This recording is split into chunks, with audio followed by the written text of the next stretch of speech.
3 jaman. 70-an. 80-an. 90-an.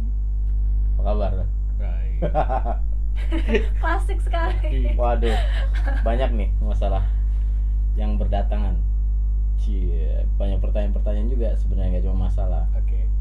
Makanya paling enak tuh masalah gue lempar ke lu berdua sebenarnya. Jadi gue nggak pusing cari solusi. Ini banyak pertanyaan-pertanyaan nih datang ke gue. Sebenarnya datang dari beberapa kejadian ya, beberapa kejadian kayak komplain-komplain dari HR kebanyakan yang bilang, kok anak-anak sekarang nih proses resignnya salah-salah. Maksudnya? Asal-asalan gimana? Ntar lu gue selesaiin dulu satu-satu. Iya. Cepet banget, gue kan mau nyari solusi. Iya, lu udah iya, nanya iya. aja. Iya, maksudnya Jadi, asal-asalan gimana? Satu, asal-asalan. Terus kedua, ada HR juga kasih feedback. Iya, kadang mereka nggak lewat proses, nggak lewat tahapan. Kedua, terus ini maksud dari asal-asalan tadi ya bro, nggak ada tahapan. Terus ada yang bilang, iya di tempat gue juga tau-tau hilang aja, main kabur aja, nggak ada notice, padahal sampai gajinya aja nggak diambil. Nah, Saking udah gak betahnya gitu apa gimana? gue rasa saking udah nggak betah sama perusahaan aja Iya. kali ya. Sampai Tapi kabur. iya, tapi kasus-kasus ini akhirnya gue tanya dong sama dia, emang ini terjadi sama anak-anak sekarang aja? Enggak, sekarang pun ada yang kayak kemarin temen gue juga nemuin kasus sama lah, maksudnya udah di usia matang juga, kayak mereka decide tuh kayak udah resign. Padahal kan harapan kita ya dari human resource, karena kan nyari orang juga nggak mudah juga ya, ada proses-proses ya harapan kita pertama ada kayak ngobrolnya gitu loh, terus bagus-bagus kalau misalnya ada replacement, jadi kita dari HR nih nggak kelabakan buat nyari pengganti gitu loh. Nah, menurut lu orang nih, lu orang ya, Ya, orang-orang. menurut Lu. kalian berdua emang seharusnya apa aja sih yang paling ringkes dan paling simple kalau orang resign? Terus kenapa sih kayak habit atau behavior kayak gini tuh terjadi nih di proses resign menurut pendapat? Maksudnya proses Lu berdua. resignnya gitu. Proses resignnya tentunya. Terus ya kenapa tren ini tuh ada gitu, kejadian terulang dan lumayan frekuensinya gitu. Dari lingkungan aja gue udah bisa nemuin tuh kejadian 6 bulan bisa ada 6 sampai 8 talent yang ngerjain hal seperti ini. Jadi cara resignnya gitu ya maksudnya. Gua rasa sih awal mereka cara keluarnya lah ya. Iya. Kenapa Step nggak ikutin one. prosedur gitu ya Iya. kira-kira. At least bisa diterima akal sehat tuh ya. Step 1. Emang kamu pernah resign? Saya tidak pernah resign. Ya kalau resign kenapanya ya kita ya mungkin alasannya macam-macam kali ya. Ya cara berpikirnya orang-orang yang resign itu kan beda-beda ya. Dan alasannya juga beda-beda ya. Jadi ya kalau ditanya kenapanya ya nggak tahu ya. Tetapi mungkin yang ya tadi dibilang karena udah bete kali ya. Karena udah gregetan, jadi udah yang nggak peduli lagi. Akhirnya ya bodo amat lah gitu loh. Mungkin dianya merasa banyak lah ya, maksudnya dia mungkin merasa udah nggak diterima lagi mungkin sama tempat di mana dia kerja. Ya orang kalau udah nggak diterima kan mungkin terus yang bodo amat lah, mereka juga nggak peduli sama Udah gua gitu loh bener-bener ya. gak betah banget ya. Udah Iya, betah. mereka udah nggak peduli lah sama gua gitu loh ya. Jadi mungkin akhirnya ada yang langsung hilang begitu aja, nggak mau ngikutin prosedur yang padahal dia udah tahu prosedurnya harusnya begini, tapi mungkin dia bodo amat lah gitu loh. Ya mungkin karena itu kali ya. Nah, prosedurnya itu kayak apa? Ya kalau prosedur rata-rata kan 1 bulan ya. 1 month notice. 1 month notice, ada yang 2 bulan, beda-beda lah gitu. Cuman ya tergantung situasinya, mungkin karena dia udah nggak betah, udah ada konflik atau udah merasa nggak diterima, atau kalau selama ini memang hubungannya kurang baik, ya kalau hubungannya nggak baik kan biasanya kan I don't really care gitu loh. Ya, yang penting kan yang penting gua. Ah, lu aja nggak perhatiin gua, kenapa gua harus ngikutin apa yang lu minta? Biasanya kan bisa begitu. Jadi ya macam-macam lah ya, macam-macam. Gua rasa sebenarnya dari dulu juga ada yang begitu. Ya, cuman mungkin nggak terlalu banyak dibahas kali. Mungkin. Kamu sendiri Van? Ada dengar-dengar dari Ada kawan-kawan teman-teman yang kayak begitu. seusia gitu? Kayaknya teman-teman saya beradab semua. Maksudnya jadi yang begitu nggak beradab. Mungkin aja orangnya beradab tapi emosi kali. Tapi ada sih cerita-cerita kayak teman saya kayak nggak betah Iya. gini, terus dia kayak bodo amat lah, pokoknya gue mau resign, gila gue udah gak betah banget di sini, bla bla bla bla bla bla bla. Cuman ya gitu, mungkin mereka masih ngikutin kayak one man notice kayak gitu sih, cuman kayak udah setelah nyerahin itu dan udah di approve, terus kayak udah Asal-asalan. kerjanya bodo amat gitu, Iya, gue udah mau iya, keluar iya. ini gitu kan, udah gak ada tanggungan lagi kan gitu.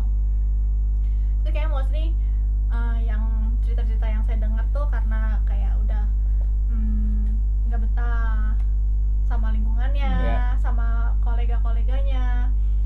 Terus ada juga yang nggak betah sama kerjaannya, misalkan kayak dikasih target yang udah kayak nggak ngotak banget, gini-gini, terus udah di atasannya yang nggak dewasa, yang ngomel-ngomel lah, gini gitu. Kalau ditanya pemicunya mungkin ya nggak tahu ya, kepikirannya satu, relationshipnya nggak baik kali. Relationshipnya Sama colleagues-nya. sama company-nya lah, sama company-nya kan bisa diwakili oleh atasannya dia kan. Mungkin kemungkinan besar sih di situ ya, kalau relationship-nya nggak baik pasti orang mulai ya itu kepeduliannya sama gue lah segala macam. Coba kalau hubungannya baik. Iya. Ya kan, kalau Nggak hubungannya enak baik kan jadi ya kayak ada nggak rasa enak, ada rasa sungkan, ada rasa saling menghormati. Tapi mungkin kalau tadi gue pikir-pikir ya mungkin hubungannya memang udah nggak baik, entah apapun alasannya. Ya, gue akhirnya memicu 2 pertanyaan nih. Ya, cie. Nomor Kalau berdua- satu. Nomor 1. Satu. Gitar gue mana? Kalau 30 hari Ya. ketika orang submit resign, emang menurut lu berdua pantas 30 hari itu kita tungguin orang itu untuk menyelesaikan masa karirnya? Ya seperti tadi kayak Vania bilang, ya kerjanya pasti udah ogah-ogahan, pasti udah kepikirannya, ya kalau udah punya company yang baru pasti udah kepikirannya ke company yang baru. Kalau udah mau emang benar-benar mau pergi, mungkin karena memang yang tadi lu bilang relationshipnya udah nggak bagus, ya mungkin akan mencari-cari beribu alasan untuk dia nggak masuk atau nggak bekerja. Jadi sebenarnya 30 hari atau 1 bulan notice itu masih efektif nggak sih di perusahaan? Ya kalau mau ditanya efektif banget ya pasti jawabannya macam-macam lah ya. Cuman kalau dibilang fair untuk dua belah pihak, gua rasa iya sebenarnya. Fair dua belah pihak. Makanya 30 hari kan ininya ya, aturannya ya. Cuman kan nanti kan dilihat dia masih punya cuti apa enggak, segala macem. Tapi intinya nanti coba cari titik tengah. Biasanya kan yang mau resign tuh, oh gue udah diminta mulai di sana tuh tanggal segini gitu kan. Sedangkan company kan gue masih butuh lu nih sampai tanggal segini. Jadi biasa tuh jalan tengah. Jadi nggak bisa, kalau menurut kacamata gue nggak bisa sepihak. Ya harus cari jalan tengah lah. Jadi company punya waktu untuk cari replacementnya, punya waktu untuk handover dengan proper segala macam. Yang anak ini juga sebenarnya kan dari sini kan kedewasaan dia juga, karakter dia akan terlihat. Kalau dia kalau dia nggak peduli, sebenarnya kan itu kan menutup pintu dia untuk pulang lagi suatu hari nanti. Ya kan? Ya. Karena ada banyak yang nggak peduli sama gue, suatu hari pengen pulang udah nggak bisa karena udah jelek. karena udah Udah di blacklist terlihat lah aslinya, kayaknya. terlihat aslinya gitu loh. Jadi kalau sistem itu efektif apa enggak ya memang pasti selalu bisa diperdebatkan lah ya. Cuman tinggal prakteknya kan itu nggak bisa kaku ya, tinggal cari jalan tengah gitu kan. Kalau misalkan company memang oke lah, bisa lah habisin cutinya, ternyata setelah dihitung-hitung dia cuman dari 30 hari dia akhirnya cuma 7 hari doang sisa kerja sama kita, ya udah. Nah tinggal kebijakan leadernya aja, jangan ditempatkan di posisi-posisi yang krusial mungkin gitu loh ya. Itu kan juga harus ada strategi dari si leadernya yang tahu nih anak mau resign nih, ya udah jangan ditaruh di tempat-tempat yang gimana yang banget, strategis lah ya. strategis gitu loh Ya. ya. Jadi kalau ditanya sistemnya efektif apa enggak ya susah dijawab ya. Yes dan tidak gitu loh, tergantung pendekatannya aja gitu loh. Karena kalau misalkan dipikir-pikir, kalau misalkan one more notice gitu, terus sedangkan cutinya dia ada 21 hari gitu, kan ujung-ujungnya kan sama aja bohong gitu kan. Iya betul ya, ada kasus kayak begitu, ada ya kan. Jadi kan ya company-nya juga ya apa divisinya yang dia di situ Tapi juga itu kan dari situ menurut gua something wrong dalam tanda kutip ya dengan company-nya. Kok bisa ada orang bisa sampai 21? Pekerja keras bro, itu juga jangan terlalu kapan bisa jadi Ya pekerja salah, keras. pekerja keras ya banyak, tapi itu intinya banyak terjadi kayak gitu. Iya. Ya kan, karena ada beberapa company yang Sulit ya. kasih kebijakan cuti setiap orang nggak boleh lebih dari 10. Langsung diambil berbareng Iya, jadi secara rutin Orang nggak diambil, bisa. secara rutin diambil gitu loh. Karena itu kan bukan masalah gue nggak ada kebutuhan nih, gitu kan. Tapi justru lebih kepada ya kamu perlu istirahat juga, gitu loh. Ya. Jadi balik lagi lah, anyway itu topik lain lah soal cuti. Tapi ya kalau misalkan memang dia punya 20 misalkan, ya pilihannya itu silakan diambil semua. Iya. Ya bisa juga, atau diuangkan. Ada banyak company yang kayak gitu, ya udah 10 diambil, ya sisanya diuangkan, terserah lah, kebijakannya aja. Ya balik- tapi itu untuk kondisi yang boleh dikatakan ada di fase yang company bisa terima, si employee bisa terima. Nah ini menyangkut ke statement yang sebelumnya juga, statement sebelumnya tuh yang pas gini, pertanyaan masih sama, prosesnya gimana kalau misalnya gue gunain ilmu Tai Chi master gue. Fania ini kan orangnya nggak enakan, iya nggak? Fania orangnya nggak enakan, dia mau resign. talent, dia mau resign, relationshipnya bagus sama dia punya si owners juga bagus gitu loh. Nah proses mau ngomongnya tuh Mau ngomongnya maksudnya gimana? Iya benar nggak sih? Relationship Karena bagus. Problemnya cuma mau ngomongnya doang pas kan. mau Gua mau nyampein cabut, ego iya, mau mau resignnya nyampein. itu kan is another level Iya. nggak sih? Maksudnya Iya, kayak another. kalau misalkan kita cuma listin tahapan resign ya lu ini gitu, tapi begitu ngejalaninnya kan kayak Iya, ngeliat muka bosnya, dia ya bukan gua, dia loh. Iya. jadi Iya, jadi gue. kan nggak siap gitu ya, maksudnya sungkan, nggak siap Iya. atau Iya. karena kalau misalkan secara objektif ya gue mau resign gini Iya. cuman begitu kayak udah ketemu Relationshipnya orangnya yang udah sama Iya, si bos yang udah relationship dekat ya. terus belum nanti kalau dia janganlah Iya, gitu kan waduh. udah kayak aduh. Jadi pertanyaannya apa? Prosesnya, Prosesnya kenapa? bagaimana kita Gimana? memulai gitu loh. Menyingkapi hal kayak gini tuh gimana? Apakah Kalau situasinya kayak gitu jangan gimana? sampai terjebak nih. Apakah dia harus kirim email langsung? Cie, pertanyaan A, B, apakah dia telepon? C, apakah Telepon dia begini, WhatsApp? Bete, bukan Oh iya. begini. Apakah dia WhatsApp atau apakah yang D, dia langsung kirim surat? Menurut lu Kalau gimana? gua biar bagaimanapun yang terbaik adalah ngomong. Langsung. Walaupun ada beberapa orang atau generasi yang merasa lewat teks pun juga tapi gue beda pendapat lah gitu ya. Jadi buat gue tetap lebih baik ngomong langsung gitu loh. Ya kalau tetap ngeset waktu lah ya. iya Bu, Pak. Maksudnya memang kan yang kayak waktu itu kita bahas ya, nggak enak sungkan segala macam ya, memang itu kan PR ya buat setiap orang. Tapi kan dia tetap harus buat keputusan, dia mau melangkah apa enggak. Kalau nggak melangkah akhirnya dia nggak kemana-mana kan. Jadi ya memang harus dihadapin ya. Dan pada saat dia menghadapi situasi tersebut kan positifnya sebenarnya banyak buat itu orang ya kan. Si Dia orang harus, atau si bosnya nih? si yang mau resign. Oh, oke. Ya kan dia harus mempersiapkan kata-katanya. Iya. Dia harus mentalnya harus macam-macam lah. Itu kan membuat sebenarnya ya mengasah itu orang juga kalau kita lihat dari sisi development ya. Bener juga bener. sih. Ya. Bener. Cuman ya memang harus dihadapin.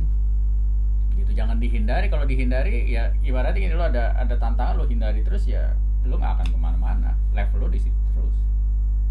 Kalau memang dorongannya kuat ya, maksudnya memang alasannya kuat, ya why not? Ya cuman hadapin aja lah. Jawabannya itu hadapin aja. Gitu. Puas. Kepada dia. Jangan nanya Kesannya dia yang mau resign. Iya, kesannya orang dia pengusaha. resign dari company sendiri. So, ya jadi kalau gue bisa tarik kesimpulan yang tahapan buat resign ya kalau bisa seprofesional mungkin ya. Ya.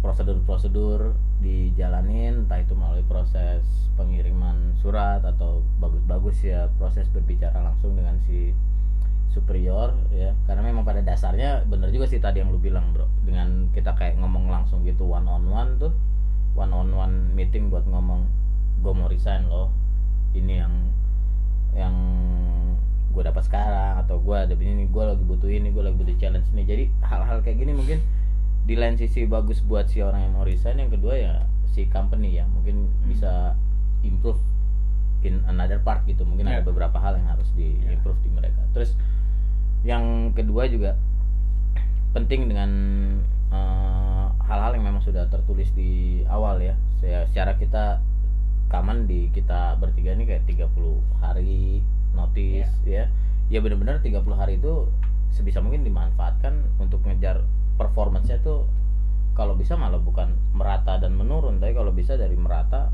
naik lagi ya. Handover penting, sama ya bagus-bagus ketika handover itu benar-benar dikerjain secara proper sehingga si perusahaan yang ditinggalin juga nggak kelimpungan ya, nggak harus panik nyari replacement, apalagi orang-orang yang udah punya posisi ya, entah itu supervisor atau managerial level gitu. Jadi nggak enaknya situasi itu tetap sebisa harus mungkin harus resign dengan proper gitu baik-baik disamperin, Bu, Pak, saya mau ngomong. Sampai nangis. Jadi Sebelum rasanya mau tutup ada 2 pesan. belum mau nutup siapa Iya, mau? sebelum ditutup. Kasih tahu sebelum ditutup ada 2 pesan apa tuh? dari gua. Pesan yang pertama buat yang mau resign. Buat yang mau resign, proses tersebut, momen-momen tersebut itu adalah momen pembuktian kualitas kamu. Ya kan, makanya tadi kualitas kamu akan terlihat sekali ya, bagaimana kamu menghadapi situasi tersebut. Apakah kamu nyikapinnya dengan egois, dengan kekanak-kanakan ya, walaupun kamu skillsnya tinggi, cuman keputusan-keputusan yang kamu buat tuh sangat egois, sangat nggak peduli, sangat subjektif ya. Makanya itu akan terlihat sekali nih kualitas yang mau resign ya. Apakah dia memang selama ini bermuka dua, yang ngomongnya gue peduli sama company-nya, tapi ternyata di saat-saat kayak begitu terlihat sekali ya kan, berarti itu kan menggambarkan integritas orang tersebut ya kan. Yang kedua buat manajernya, buat leadernya, jangan pernah merasa berhak atas hidup seseorang. Maksudnya gini, ada banyak orang yang gue pun pernah ngalamin waktu mau resign, bukan mau resign waktu itu, mau transfer divisi. Jadi waktu itu gue di F&B mau nyebrang ke sales and marketing, dirobek. Serius? Iya gitu loh ya. Waktu gue mau pindah ke properti yang lain walaupun masih satu company pun sempet gitu loh. Jadi Itu tapi hubungannya baik atau enggak? Saking baiknya makanya hubungannya dirobek. baik, makanya dia nyaman melakukan itu. Tapi gini, yang paling banyak terjadi adalah mereka berasa berhak menentukan masa depan karir. orang tersebut. Masa depan dan karir Gitu loh. orang tersebut. Dan ini banyak yang akhirnya orang-orang yang mau resign tersebut, bunyi apa tadi? Ada yang lewat, nggak apa-apa. Orang-orang yang mau resign tersebut yang nggak ngerti, terus dia punya perspektif bahwa memang orang tersebut punya kendali atas kehidupan gua gitu. Iya. Iya. Setuju. Ya kan, padahal kan ya kita lah yang harus menentukan kita mau kemana. Gitu loh. Ada banyak sekali gitu loh, Pak saya nggak dikasih resign. Loh kok bisa nggak dikasih? Ini kan hak kamu, kira-kira begitu ya. Jadi buat para leader ya harus berbesar hati lah ketika ada orang yang mau resign. Iya. Kita boleh request ya, tolong dong jangan resign gitu, itu boleh request gitu kan, tapi kan nggak boleh maksa, gue nggak mau, awas lo resign gitu, nggak bisa kayak begitu. Nah banyak leader yang mempraktekkan itu dan mau ngingetin aja itu salah gitu aja. Mungkin jadi mempersalahgunakan kekuasaan dia kali ya.